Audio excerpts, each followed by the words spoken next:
Yes, YouTube, welcome back to I'm Just DK. So let's watch this video and I'm gonna chop it back with you guys real quick. All right, so look, let's have an honest conversation.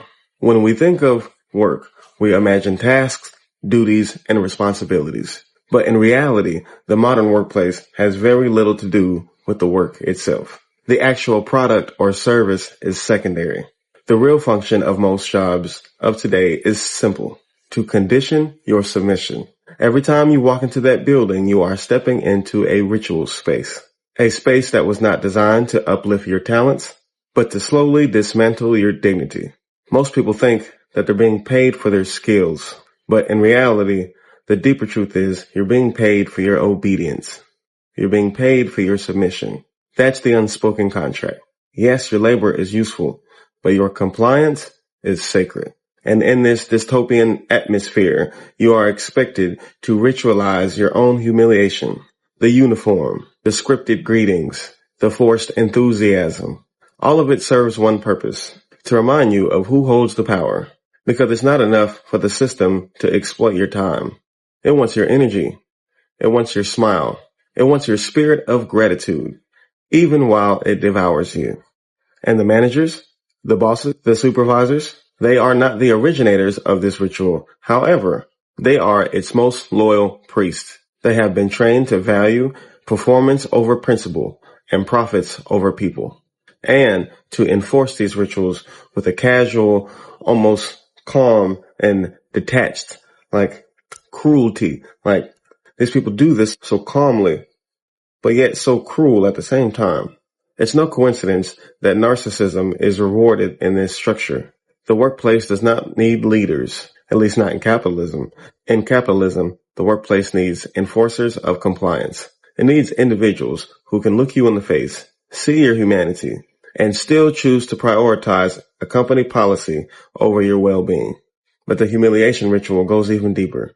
It's in the way that you're monitored, not for the quality of your work, but for how well you conform to the behavioral expectations. Were you smiling enough?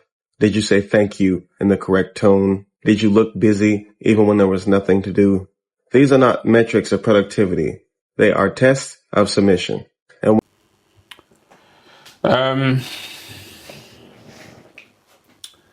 That's an interesting point that he made.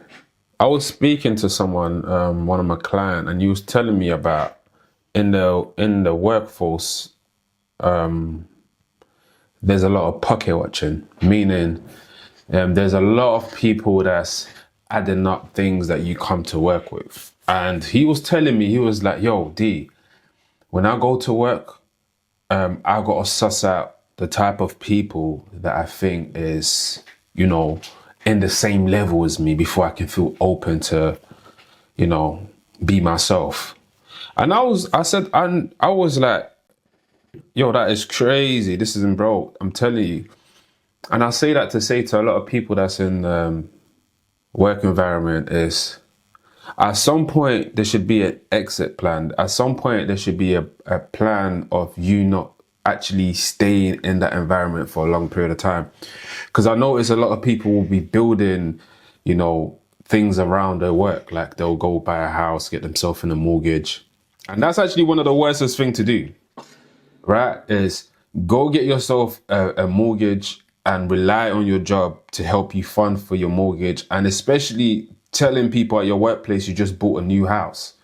Now they own you. Now they're like, we got him where we want him, because now he needs us, And those are little tricks to have you guys enslaved. And I saw this a long time ago, especially when I was, dibbling and dabbing in the streets, and I was, cursed by making so much money.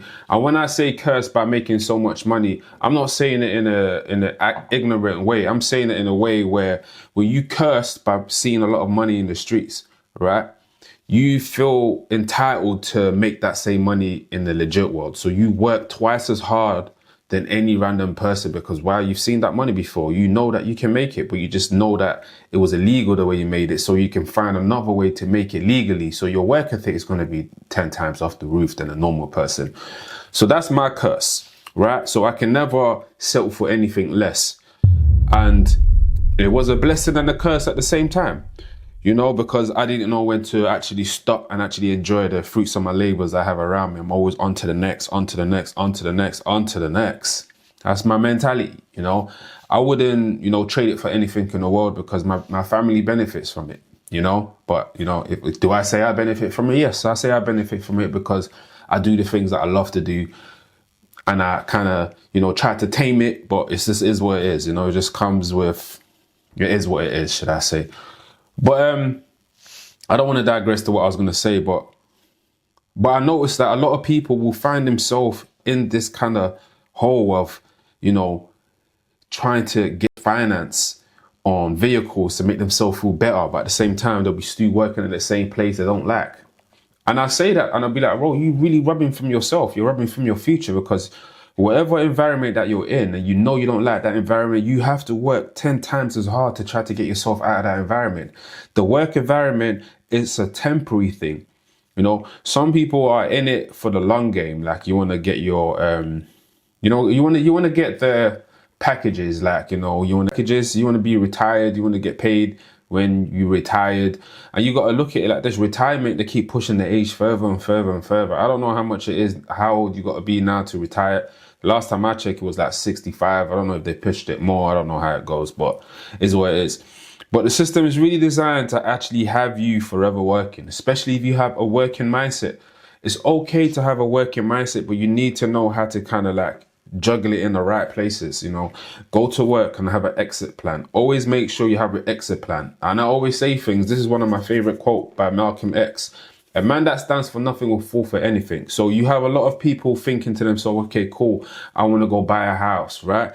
They get married, they get themselves in debt as well with the marriage, right? And another thing they will do is they'll go buy a house they can't afford, you know, they're also in debt. And then they got this job that's sustaining them to make sure they can pay all this debt. At the end of the month, they're going to be broke as hell. And I say that to say to a lot of people that's putting themselves in that environment is, you got to learn how to look after yourself. You got to learn how to listen to yourself more, to ask yourself, right, what do I really need and what do I need to get out of this life? And you got to manage your time wisely. We've only got 24 hours in a day, so it's important to manage your time wisely. I've always seen the working environment as a sense of, you know, entrapment. But it's good for certain people that has a plan. It's not a bad thing, because I'll be going on social media, I'll be hearing people talking shit about 9 to 5. 9 to 5 is slavery. Yes, it's slavery if you're trying to look at it as a full-time investment of your life. Like this is something that you want to do for the rest of your life. Then it can become like slavery. But if it's a thing where you're working to have a plan, to execute the plan, to give you financial freedom, to you, for you to be able to do the things that you want to do, right? Because entrepreneurship is not for everyone, right? People that say they want to be an entrepreneur, you want to own your own business, that's not for everyone. Because you don't have the work ethic to actually put in the work and be relying on instant gratification. The entrepreneur route is not going to be for you, bro. There's many times I've started a business and not look at the money, bro. I'll be like, yo, I'm not going to look at how much money I'm making from this business for the next 6 months. I'm just going to go ham. I'm just going to put in the work. And hopefully those work can turn into currency and cash flow as time goes on, which will be a compound effect, right? I've already know this. I've already experienced this by the first business I've started. And when I say the first business I started, I'm not even going to talk about the first legit business I've started. I'm going to talk about the first illegal business that I paid a price for, by the way. So you guys that want to go and try to do, bro, this guy he done an illegal business to get it. I paid the price for it. So I don't give a fuck. I can talk about it, right? So I've already understood how starting a business, which I found, you know, very educational at that time when I was doing it. I learned how to money management. I learned how to spend when I needed to spend. I learned how to be at the time at the right place. I learned how to give it 24 hours, sleepless night. So those type of characteristics is what I added in the legit world. That's why I'll eat the legit world alive, because I had to juggle all of those emotions illegally, worrying about feds and that. If I'm saying to you, now I don't have to worry about feds, so now I can really go ham. I can really put my talent into action. So I say that to say to you, if you've never had that kind of skill or experience and you're at a certain age where you're tired of working 9 to 5 and you're like, I've had enough, I want to go self-employed, I want to start my own business. I don't want to be negative, and I don't want to be the person that's saying, you know, it might not work, but I want to say take small steps, right? If you know that you like to enjoy on a Friday and Saturday, try to turn that Friday and Saturday into something where you're working, even though you know you're tired from working from Monday to Friday. But when you've been working from Monday to Friday, you're going to get exhausted. You're going to want to let your hair down. You want to live a bit. You want to feel like there's a reason for you to be working so you can live. You have to learn how to sacrifice that Friday and Saturday for something that you genuinely want to do, right? And sometimes you get the momentum going. And the only reason why I'm saying sacrifice the Friday and Saturday, because I want you to get the momentum going. I want you to understand what it takes to run a business, the sacrifice that it takes to run a business. You might not see no money for the first year. And let's keep it 100, like, no one wants to see no money for the first year. So, but let's say for the first 6 months or for the first 3 months, yeah, guarantee for the first 3 months you're not going to see no money, but you want to see the data that you've built up, the work ethic, the consistency that you've built up, and that will give you enough motivation to be like, okay, cool, let me give it another 3 months, let me give it another three months, let me give it another 6 months, let me give it another year, let me give it another 2 years. And then when you give it all that time, it's going to be hard for you to say to yourself, you know what, bro, I'm going to quit, because you've already put in the work and you've already put in the data. So that's the most important thing. But to just jump out of 9 to 5 into entrepreneurship, it's not going to work, bro. It's going to be very, very hard. And you're going to go back into that rat race again. And then you're going to be stuck into that rat race, and you're going to be forever be fearful of starting the entrepreneurship again. But there is a light at the end of the tunnel. You just have to fix that.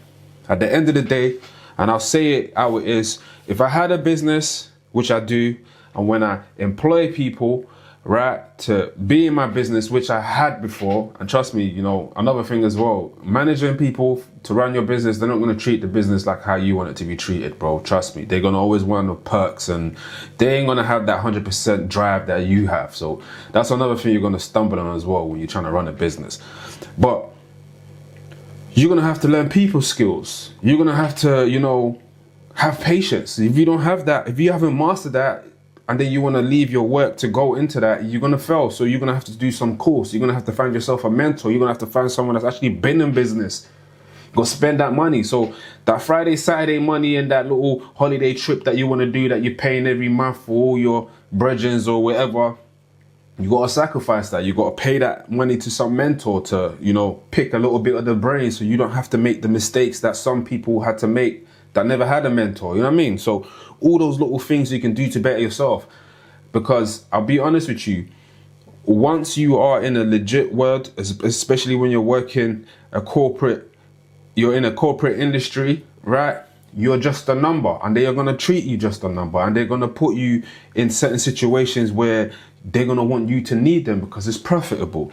That's why they give you like 28 days a year for you to have holidays. So they need you to be dependent on them. So these things are, I wouldn't say it's like a, you know, slavery thing. I say it's business. It's not personal. You know, people want to make sure they have people working underneath them so they can continue making that cash flow. You know what I mean? And making sure they don't give the people that's working underneath them opportunity for them to spread their wings. You know, that's how business is. So everything this guy was saying is accurate, bro. In terms of ritual, I don't know about the ritual thing. I've never really been in like work environment.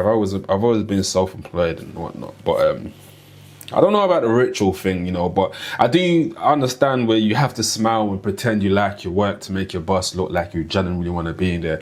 I feel like that's more a customer service, you know. It's more, if everybody went work and there was like you're looking upset and angry, you know, it's not going to be a nice, pleasant working environment. So I wouldn't say it's a ritual. I wouldn't say it's a submission of you changing your character to fit the job. But if I'm wrong, let me know. Put that in the comment section. I'm going to put his @ so you can find him on TikTok and watch the whole full video because it's like 4 or 5 minutes long. And I don't really want to be watching 4 or 5 minutes long about that, you know, but you guys can go watch it. I'll put that in the description. You guys go check him out. You guys stay blessed. Peace. Bow.